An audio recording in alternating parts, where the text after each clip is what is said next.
20 years ago, I did a long hike that I've never forgotten. Like many hikes here in the Basin, the trail is stunning.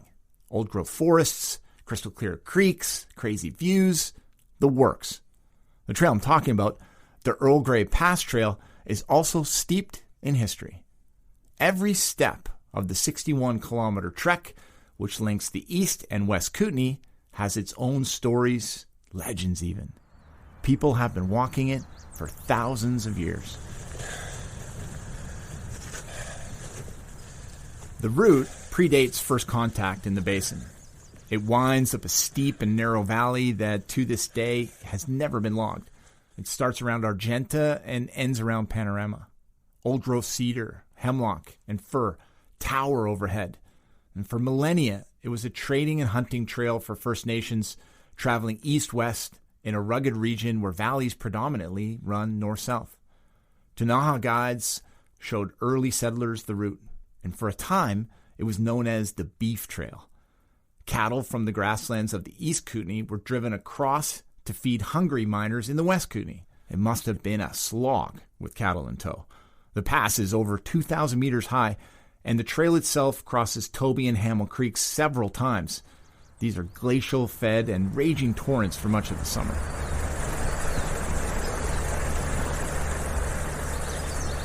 One of our hardier governor generals, Earl Grey, walked the route and was so taken by it he had a cabin built at the trailhead in the East Kootenay. The trail and the pass were named after him. Protection for the route didn't come until 1974, when the Purcell Wilderness Conservancy was created, with the historic trail running right through the heart of it. It isn't hiked that much anymore, mainly because it's so remote and so rugged. But for those looking to really get out there, to walk a trail that was walked well before horses were introduced to the Kootenays, there's the Earl Grey route. Trust me, it's magnificent. A walk back through time.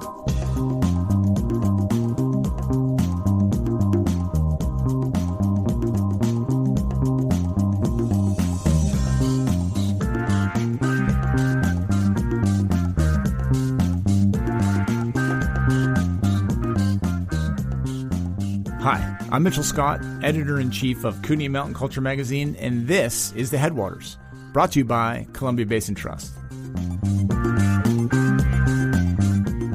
On this podcast, we're going to get our motors running, or just cruise along on foot or by bike. It's a podcast dedicated to movement in the Columbia Basin. First Nations traveled by foot or paddled lakes and rivers for millennia in the Kootenays, until horses arrived in the late 1700s via the Spanish conquistadors. That led to established horse routes such as the famed Dewdney Trail, which arrived at Wild Horse Creek a few years before Canada became Canada. Next, the paddlewheelers and rail lines came just before the turn of a new century. And finally, roads and airports. We relate to both of those. First car recorded in the Basin wasn't until 1907 in Trail, and we had to wait until after the Second World War before commercial flights arrived. But Greyhound Canada started here, and if you listen to episode 12, we may have actually invented the helicopter. Point is, despite the geography, we get around, and this podcast is dedicated to how we do it.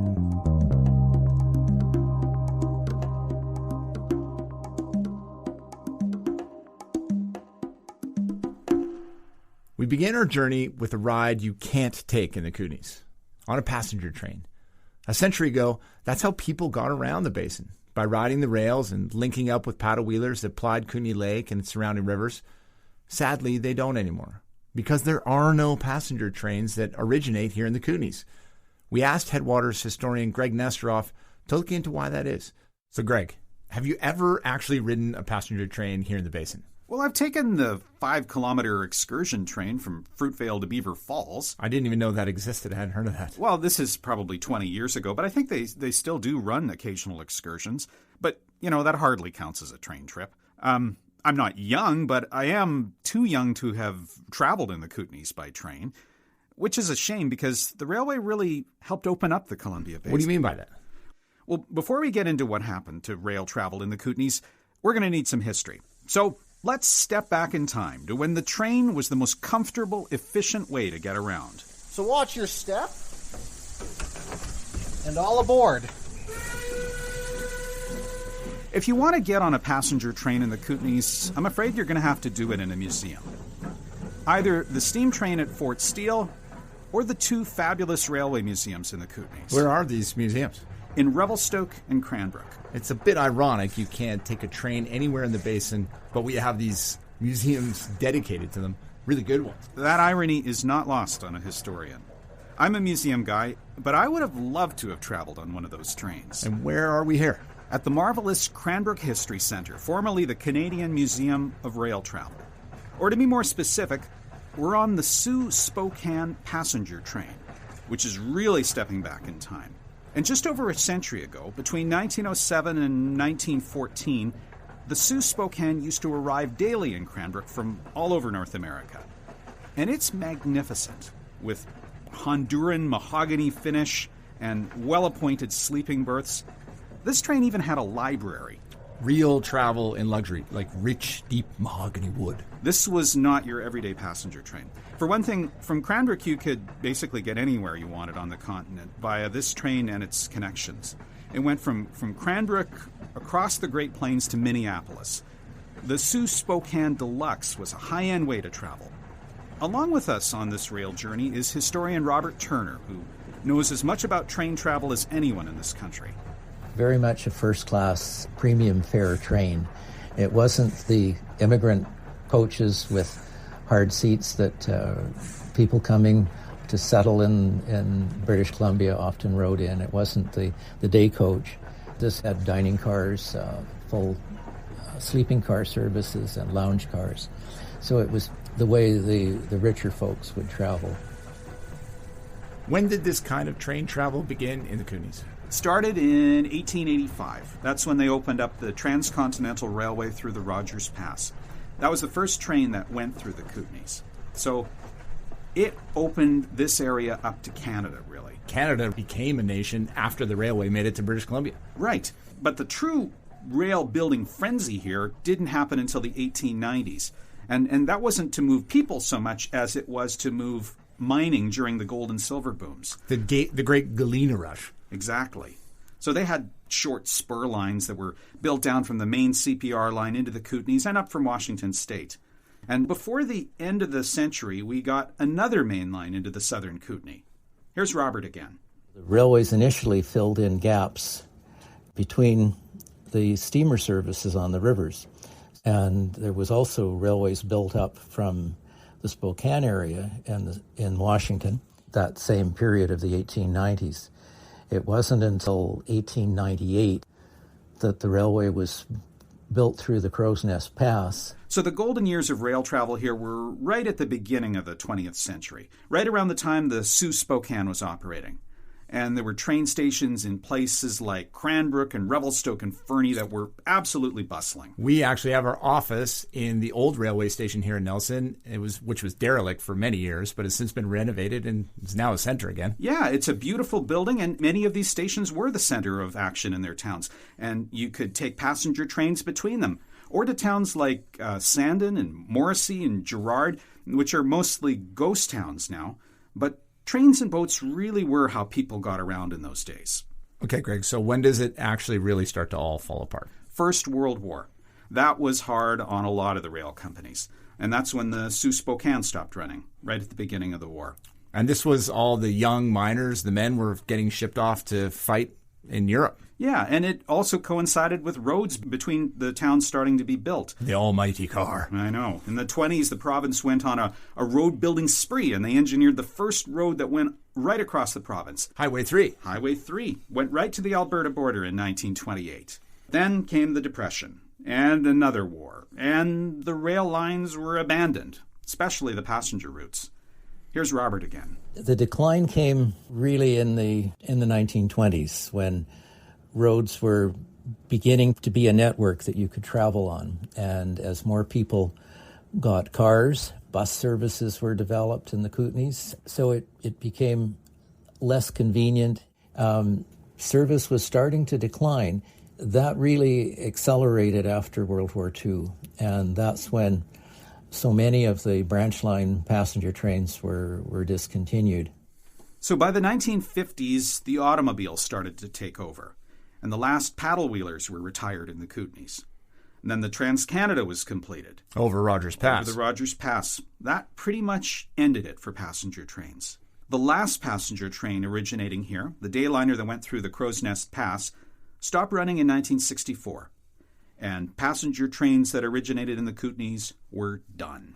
What a loss. Huge loss. 60 years we've had no passenger trains here. I know. By contrast, during the post-war boom, Europe and Asia, they were investing heavily in their passenger train service while we abandoned ours. I've traveled a bunch in Europe, and it's incredible where you can go on trains, and exactly on time. And yet here, we completely turned our backs on rail travel, and we bought into the personal vehicle. So now we have very little public transportation here, and it started with the end of passenger trains.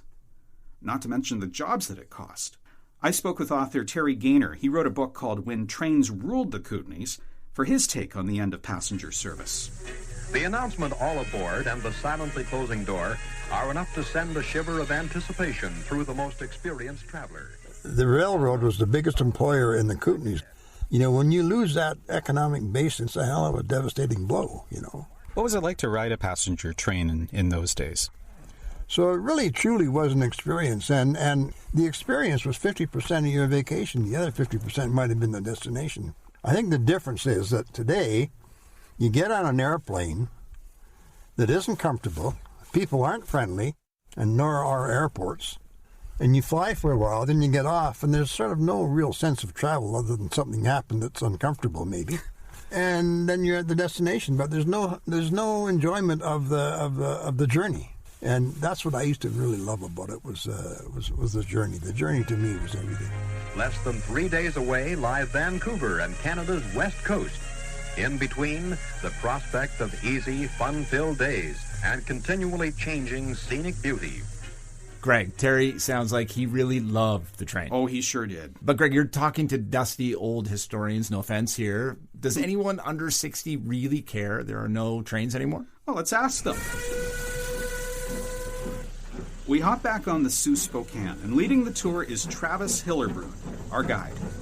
Travis is in his early 20s, and he loves trains. Bit of an outlier, 20 years old and loves trains. Probably.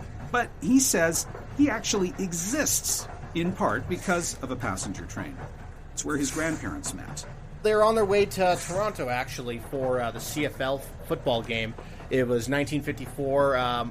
That was how they went from point A to point B. In fact, that's how they met. So it's interesting that I literally exist because of rail travel.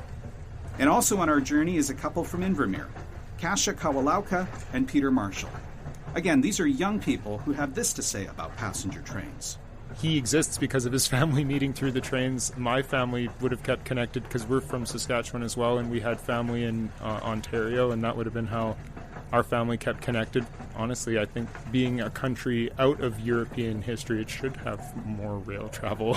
A lot of my family grew up in Europe and Poland and Slovakia, and a lot of them said there is nothing they miss more than the train system. Being able to get across Europe, basically, you can get anywhere in a day. And here in Canada, I can't get across Canada in a day. Or like I could, but it would take my entire day and I would be exhausted and jet-lagged. And having something like this would just be amazing. You see more views, you see more of Canada. So while we lumber along the rich mahogany library-adorned Sault Spokane, tell me, is there any chance passenger rail service will return to the Kootenays? I doubt it. I mean, there was some talk of a tourist train between Creston and Nelson a while ago, but it fizzled out. What a ride that would be. I can't imagine. And, you know, one of our federal MPs also talks about bringing back some kind of rail service, but I think it's a pipe dream. Here's what my two dusty historians, in your words, have to say. I'm sorry, Greg. I would never call you a dusty historian. Of course you would. For local services in the Kootenays, there just isn't the volume of traffic there that would warrant putting passenger services back in, especially with the highways that are there and the investment so many people have in vehicles and everything. The temptation is simply to use it. The problem we have in the Kootenays, if you get talking about passenger rail, the first question that should be asked is, who's going to ride the trains? So not very realistic then. Probably not in my lifetime. Of course, for me, long-range planning is next Tuesday, so who knows? Emotionally and where my heart is, I'd love to see trains back again, yeah.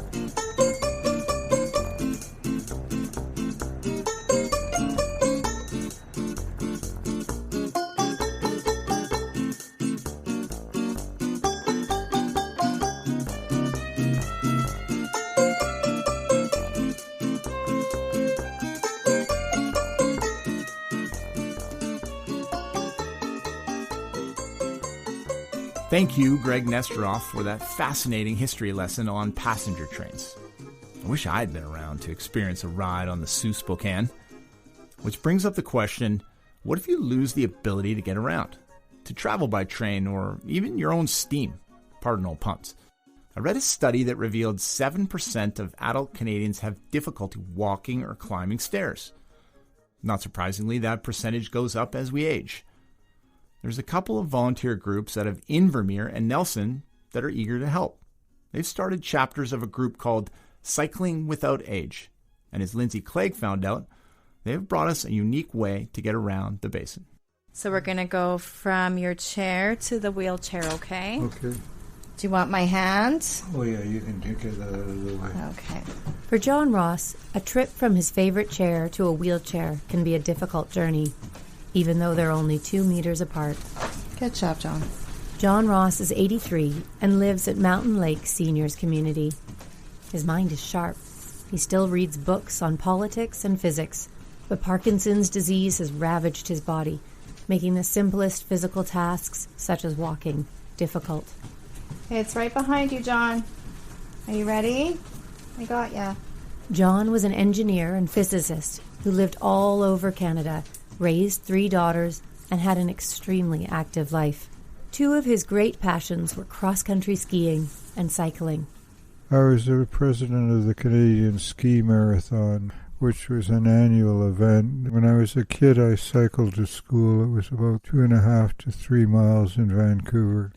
I used to give myself a 1-week holiday solo in later years where I had $50, 500 miles, and 5 days.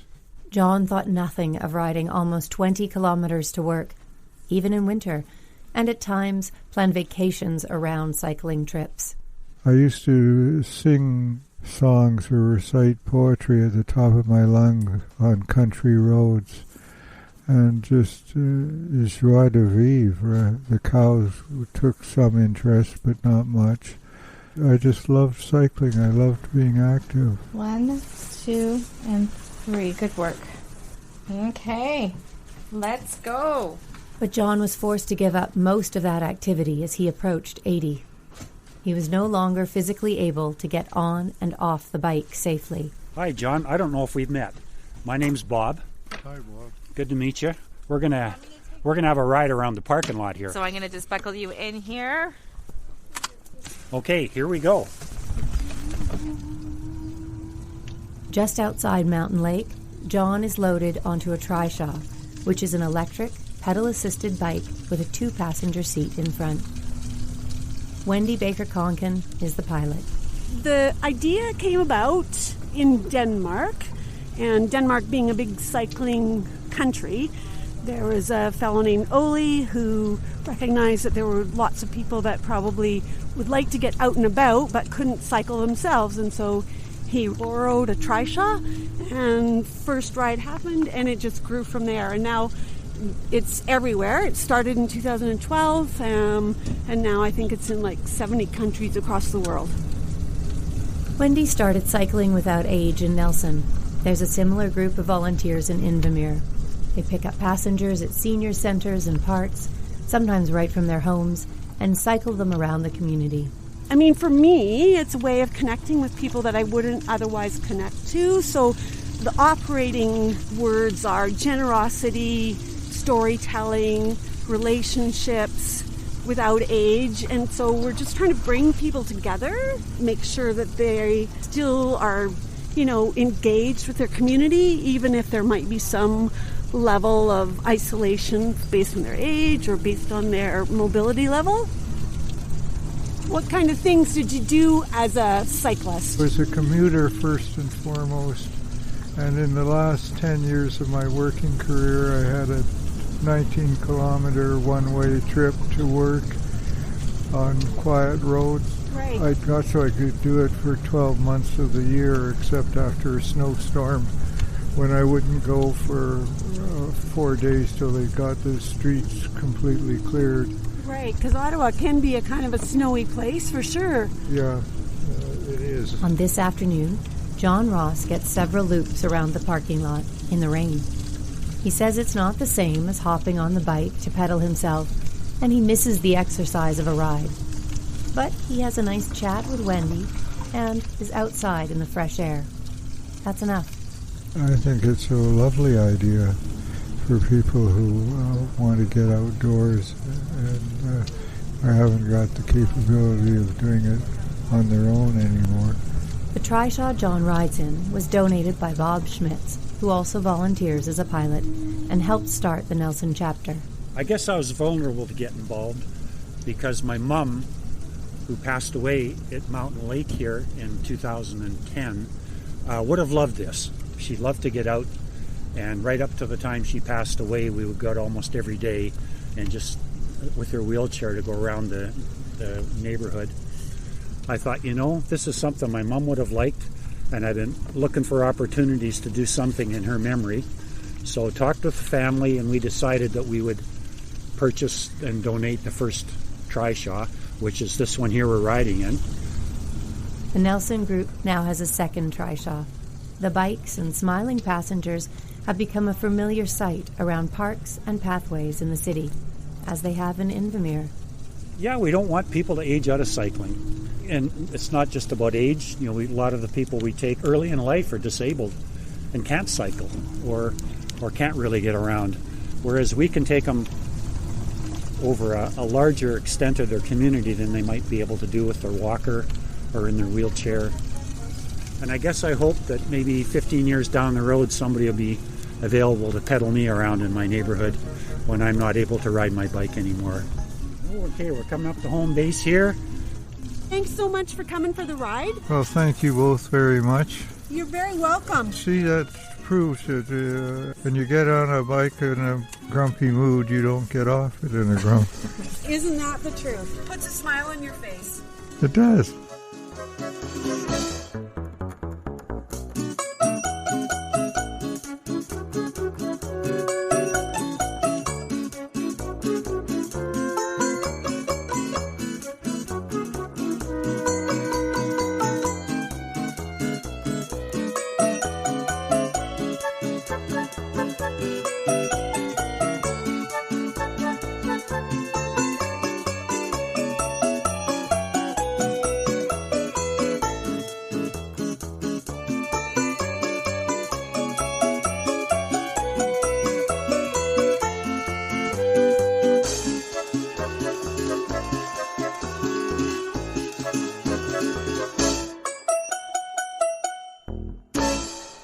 What a lovely story. What a great idea to help people who don't want to stop moving. We're going to leave our final word with the author of a comprehensive and beautiful book about getting around the basin. Michael Cohn just released Connecting the Kootenays, a wonderful look back at a century of travel from 1920 to 2020. It's a passion. I'm an accountant by trade and in real life and retired now.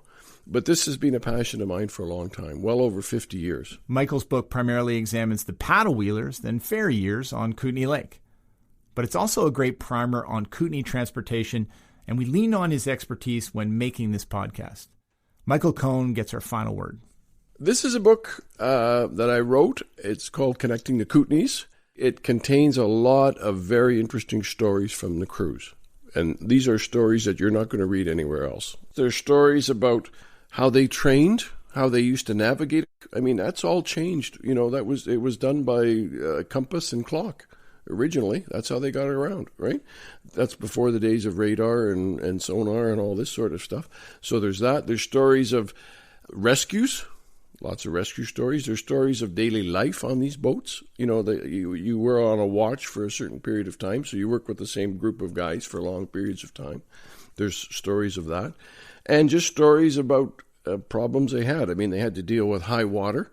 We don't get high water like they used to get, right? We don't get to driftwood anymore that they used to get. Those are all major problems in those days that they had to contend with. This actually goes from the sternwheelers through to the modern diesel ferries. Right? And now there's even mention of the electric-ready ferry. That's the one they're currently building in Nelson.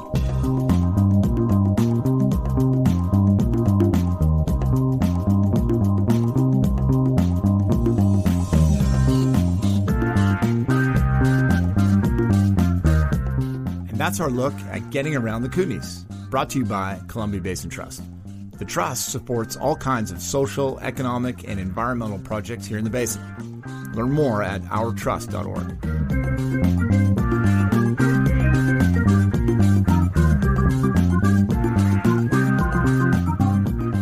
Bob Keating writes, produces, and edits the podcast. Stacey Machowski does our design work. Jesse Lee, all of the amazing music.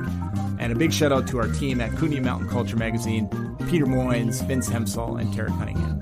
You can see their amazing work and more about transportation on headwaterspodcast.com. I'm Mitchell Scott. As always, thanks for listening.